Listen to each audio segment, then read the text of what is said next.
أعوذ بالله من الشيطان الرجيم. إن الله لا يغفر أن يشرك به ويغفر ما دون ذلك لمن يشاء ومن يشرك بالله فقد افترى إثما عظيما.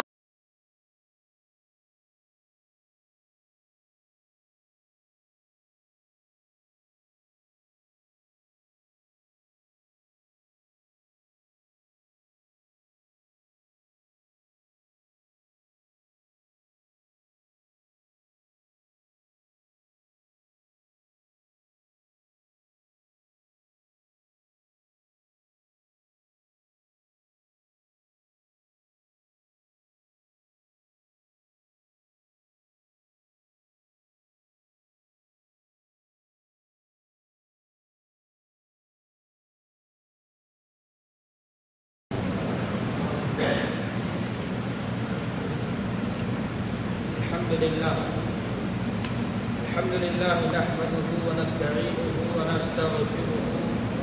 ونؤمن به ونتوكل عليه ونعوذ بالله من شرور أنفسنا ومن سيئات أعمالنا من يهده الله فلا مضل له ومن يضلله فلا هادي له وأشهد أن لا إله إلا الله وحده لا شريك له وأشهد أن محمدا عبده ورسوله أما بعد فإن خير الحديث كتاب الله وخير الهدي هدي محمد صلى الله عليه وسلم وشر الأمور محدثاتها وكل محدثة بدعة وكل بدعة ضلالة وكل ضلالة في النار. قال الله تعالى في القرآن المجيد: أعوذ بالله من الشيطان الرجيم بسم الله الرحمن الرحيم وننزل من القرآن ما هو شفاء ورحمة للمؤمنين. وقال في موضع آخر: قل هو للذين آمنوا هدى وشفاء. وعن عبد الله بن مسعود رضي الله تعالى عنه قال قال رسول الله صلى الله عليه وسلم: إن الرقية والتمائم والتولى شرك. حضرات علماء کرام، بزرگان محترم، کارکنان جلسہ، آج کا یہ پروگرام جیسا کہ آپ لوگ دیکھ رہے ہیں اسلامی دعویٰ سینٹر جالیہ سوق کی نگرانی میں جامع مسجد معاذ بن جبل کی اس حال میں بعد نماز مغرب منعقد ہو رہا ہے. ہمارے ان بھائیوں کی قدر و کاوش اور محنت کی بدولت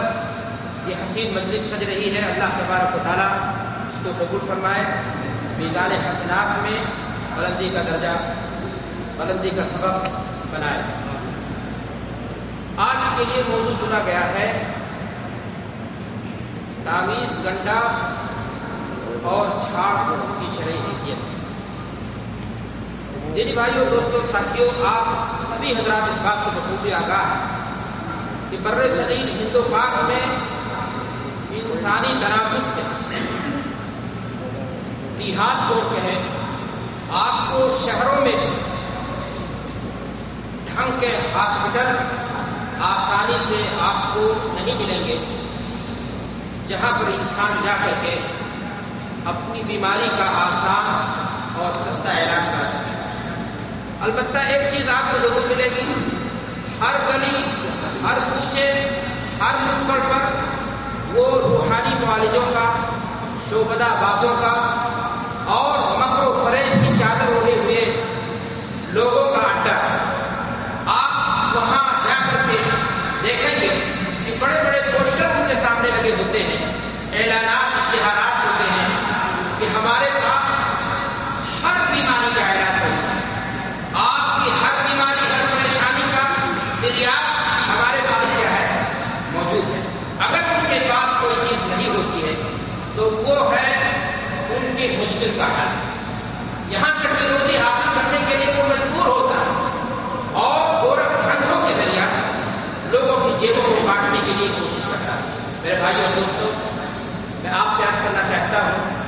مکر و فریب کی چادر اوڑھے ہوئے یہ لوگ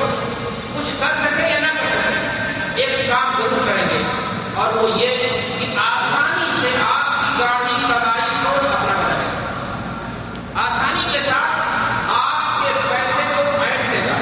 اور آپ کو وہم و خرافات کے بدن میں ایسا پھینک دے گا کہ جہاں سے واپس آنا آپ کے لیے کیا ہو جائے گا، مشکل ہو جائے گا۔ بلا شبہ کمزور عقیدہ کے جو لوگ ہوتے ہیں وہی اس قسم کی دکانوں پر جا کر کے، ایسی جگہوں پر جا کر کے اپنے ایمان اور یقین کو کمزور بناتے ہیں۔ میرے بھائیو اور دوستو، ایک مسلمان کی زندگی میں ہمیشہ یہ بات پیش نظر ہونی چاہیے کہ سب سے قیمتی متاع، سب سے قیمتی چیز اگر ایک مسلمان کی زندگی میں کوئی چیز ہے تو اس کا عقیدہ ہے، اس کا ایمان، جس کو انگوٹھی کے نگینے کی طرح صاف رکھنے کی کوشش کرنی چاہیے۔ کہیں دور دور سے شرک، بدعات، خرافات اور اس طرح کی وہ چیزیں جو آپ کے عقیدے کو ڈیمیج کر دیتی ہیں، کمزور کر دیتی ہیں، ان کا شائبہ نہ ہو، کہیں آپ کا عقیدہ کہیں اس کے دام میں نہ جائے اور اس کے اثرات مرتب ہو جائیں۔ میرے بھائیو اور دوستوں، جیسا کہ میں نے آپ کو کہا کہ ہمارے یہاں اس طرح کے لوگوں کی کمی نہیں ہے،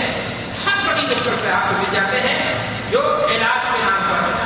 اس طرح کی باتیں آپ کے سامنے پیش کرتے ہیں۔ میرے بھائیو اور دوستوں، قرآن مجید میں اللہ تعالیٰ ارشاد فرماتا ہے،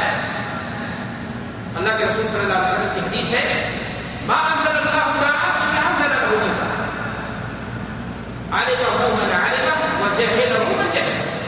اللہ تبارک و تعالیٰ نے جو بھی بیماری نازل کی ہے، اللہ تبارک و تعالیٰ نے اس کی شفا بھی نازل کی۔ انسان کو شفا ڈھونڈنے کی ضرورت ہے، اور وہ بھی حلال طریقوں سے، اور شفا میں جھاڑ پھوک بھی نازل ہے جو شرعی ہے، جس کو میں تفصیل میں آپ کے سامنے رکھنا چاہتا ہوں۔ لیکن میرے بھائیوں اور دوستوں، انسان مجبور ہو جائے، انسان کہے مجھے علاج چاہیے، مجھے شفا چاہیے، حلال اور حرام کی تمیز اٹھا دے، گورکھ دھندوں میں چلا جائے، شعبدہ بازو کے پاس چلا جائے، انتر منتر جنتر نامعلوم کن خرافات کے ذریعہ جو آپ کی جیب کو ڈھیلی کر دے، آپ کے عقیدے کو چاٹ جائے، ان لوگوں کے پاس چلا جائے اور کہے بھائی مجھے علاج کہہ رہا ہے اور مجھے حل چاہیے، میرے بھائیوں یہ ایمان کی کمزوری ہونے کی، عقیدے کے کمزور ہونے کی کیا ہے دلیل ہے۔ اللہ کے رسول جناب محمد رسول اللہ صلی اللہ علیہ وسلم نے یہ بات بھی فرمائی کہ اللہ تبارک و تعالیٰ ان اللہ لم ينزل شفاء امتی فيما حرم علیہ، کہ اللہ تبارک و تعالیٰ نے میری امت کے لیے جو چیزیں حرام قرار دی ہیں، جن کا کھانا حرام، جن کا کرنا حرام، ان چیزوں کے ذریعے اگر شفا کوئی ڈھونڈتا ہے تو وہ وہم اور خرافات کے دلدل میں جاتا ہے، وہ ان چیزوں کو شفا سمجھتا ہے، جبکہ وہ اس کے لیے کیا ہے بیماری۔ مثال کے طور پر ایک شخص کہتا ہے میں گانا سنتا ہوں، گانے کے ذریعے اپنے ٹینشن کا کیا کرتا ہوں، علاج کرتا ہوں۔ ایک شخص کہتا ہے کہ میں شراب پیتا ہوں اور شراب کے ذریعے بڑا بیماری کا کیا کرتا ہوں، علاج کرنا چاہتا ہوں۔ اللہ کے رسول جناب محمد رسول اللہ صلی اللہ علیہ وسلم کے پاس میں کوئی ایسا مسئلہ پیش آیا، آپ صلی اللہ علیہ وسلم تشریف لائے، آپ نے دیکھا کسی صحابیہ کو شراب پلایا جا رہا ہے اس دعوے کے ساتھ کہ ان کے پیٹ میں کوئی تکلیف ہے، بیماری ہے، اور اس کے ذریعے سے وہ بیماری ختم ہو جائے گی، تو اللہ کے رسول صلی اللہ علیہ وسلم نے فرمایا کہ شراب کو بھی بیماری ہے،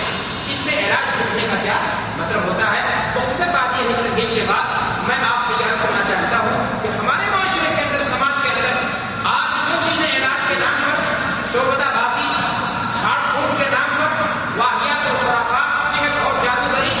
جو چیزیں ہمارے معاشرے میں کی جا رہی ہیں، ان میں کون سی چیزیں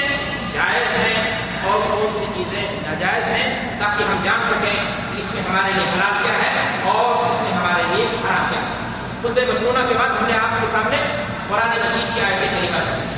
اللہ تبارک و تعالیٰ قرآن مجید کے اندر ارشاد فرماتا ہے وَنُنَزِّلُ مِنَ الْقُرْآنِ مَا هُوَ شِفَاءٌ وَرَحْمَةٌ لِلْمُؤْمِنِينَ، کہ قرآن میں اللہ فرماتا ہے کہ ہم نے جو قرآن نازل کیا ہے، قرآن کی آیتوں میں ہم نے شفا رکھا ہے۔ جہاں قرآن ہدایت ہے، جہاں قرآن مومنوں کے لیے رحمت کا سبب ہے، وہیں قرآن میں اللہ تبارک و تعالیٰ نے شفا رکھا ہے۔ شفا ہے اس میں، لیکن شفا کا طریقہ کیا ہے؟ اللہ کے رسول جناب محمد رسول اللہ صلی اللہ علیہ وسلم نے قرآن آیات کو پڑھ کر کے مریضوں پر دم کیا۔ آپ نے امت اسلام کو بھی اس بات کی اجازت دی، آپ قرآن مجید کے ذریعہ صاحب قرآن جن کو قرآن اترا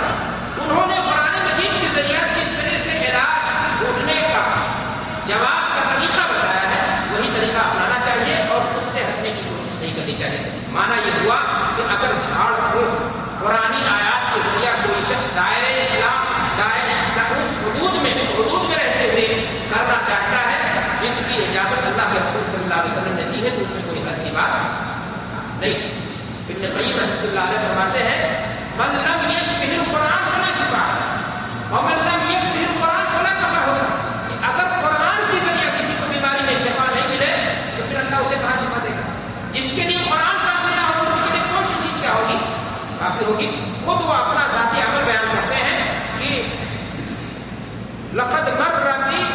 وقت فی مکہ سقمت فی، لمبا عرصہ گزرا، میں مکہ میں ٹھہرا تھا، میں بیمار ہو گیا، مجھے کوئی بیماری لاحق ہو گئی، ولا اجد طبیبا ولا دواء فكنت اعالج نفسي بالفاتحہ، میں اس زمانہ بھی ظاہر سی بات نہیں کہی رحمۃ اللہ علیہ کے زمانے کے ہیں، اتنا زیادہ طب، اتنا زیادہ ڈاکٹری علاج کے طریقے مشہور نہیں تھے، وہ کہتے ہیں کہ میں نہیں پا رہا تھا ایسے لوگوں کو جہاں جا کر کے اپنی بیماری کا کیا کروں، علاج کروں، چنانچہ وہ کہتے ہیں کہ میں سورہ فاتحہ کو زمزم پر پڑھ کر کے دم کرنا اور اس کو پیتا، اور وہ حکم میرا اللہ تبارک و تعالیٰ نے مجھے کیا کر دیا، شفا دے دی۔ یہاں سے سلف کے طریقے سے ایک بات یہ بھی معلوم ہوئی کہ اگر کوئی شخص پانی پر قرآنی آیات کو پڑھ کر کے اللہ کے رسول صلی اللہ علیہ وسلم سے ثابت معصورہ دعاؤں کو پڑھ کر کے دم کرتا ہے تو سلف میں سے یہ عمل ثابت ہے کہ ایسا عمل جائز ہونا چاہیے۔ میرے بھائی اور دوستوں، اللہ میں قیم رحمۃ اللہ علیہ فرما رہے ہیں کہ ہم نے تجربہ کیا، دوسروں کے لیے بھی یہ نسخہ بتایا اور ان کے لیے بھی یہ چیز کیا رہی، کارگر رہی۔ آپ کو معلوم ہے اللہ کے رسول جناب محمد رسول اللہ صلی اللہ علیہ وسلم کی حدیث، آپ صلی اللہ علیہ وسلم نے سورہ فاتحہ کے تعلق سے فرمایا ہے، بخاری کی روایت ہے، وما یدریک انہا اُنزلت، سورۃ الفاتحہ جہاں اوپننگ کی قرآن، فاتحہ اس کا نام ہے، اس لیے کہ قرآن کی شروعات وہاں سے ہو رہی ہے۔ وہی میرے بھائیوں اور دوستوں، سورۃ الفاتحہ کا ایک نام سورۃ الشفا ہے۔ اللہ